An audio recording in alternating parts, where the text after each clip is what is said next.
Hey guys, welcome out to the range. Today I've got 3 PT hostage targets behind me from Action Target. The blue one in the middle just came and I just assembled it. The other 2 I've had since I think 2009 or 2010. They have in excess of a couple 100,000 rounds at this point. And that's just a rough estimate because it isn't just me that's been shooting them, it's been a lot of other people. I've always liked shooting steel because steel trains you faster than any other medium. This is a speech that I give to people when we're first doing this, and I basically say, if we're shooting paper targets and we fire 10 rounds, and you go down range and you grade the target, and you find that you have 2 bullseyes, you don't know which one it was. You don't know which one of those 10 rounds, or which ones of those 10 rounds were the bullseyes. Was it shot number 2 or shot number 9? You don't know because you fired 10 rounds. And all 10 rounds felt, sounded, and looked about the same.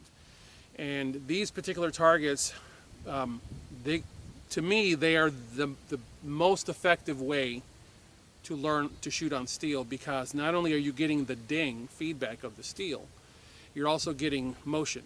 How does this translate into the real world? When you shoot a person, the person changes their behavior. They fall, they run away. They have given you the feedback that you need to understand that you have affected a change on them with the bullet. Well, these targets give you that same effect by moving over. When you're working with these targets, it has to be understood that the plates in front aren't actually supposed to be treated as a target when the paddles are in place. You need to superimpose a loved one there. Someone that you absolutely love, cherish, you do not want to hit, and that will focus you to put the bullets exactly where they need to go. So instead of blazing off a bunch of high-speed rounds, you're more focused, you're in a different place mentally of saying, I'm going to put bullets exactly where they need to go to affect change. You can either do this on your own or you can do this with a buddy, but if you don't have a buddy, I highly suggest that you get a shot timer.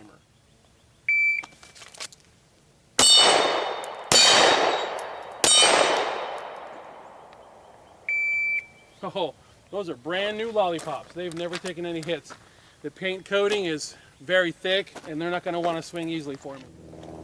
I've spent so many years working with these types of targets that I've used them for everything. I've used them for zeroing purposes with handguns. In fact, that's one of the things that I routinely do, because these plates are so heavy that if you paint a 3-inch dot on it, it gives you a distinct aiming, because when you're zeroing a handgun, you zero at 10 yards and you put that dot dead center, and you want a nice distinct aiming dot with a good border around it so that you know where you are inside of that dot. The plates in and of themselves are useful for zeroing purposes by just taking the paddles off. I call them lollipops, but they're actually paddles. You can also use these for long range purposes for rifle. I would be leery of that because if you miss, you end up dinging up the support necks, and you really don't want to do that. Meaning the support structures. These are the 3-foot high structures. This is actually my favorite because it's high. I'm 6'4", so the target is high enough off the ground that when I'm in a fighting stance, which is basically just a slight bit of a crouch, I'm not aiming down. I'm still aiming relatively flat. I'm getting a good clean hit. Man, those paddles are going to take a little bit to break in, but the effect that you get from shooting steel, especially up close, is so satisfying. And also the reason we're close is one of the drills that I like to do for compressed time, and I got that. Actually, you know what? Let me run it again for you. When I ran that drill the first time, I got it done in 4.36 seconds. So let's reset and let's call it 5 seconds.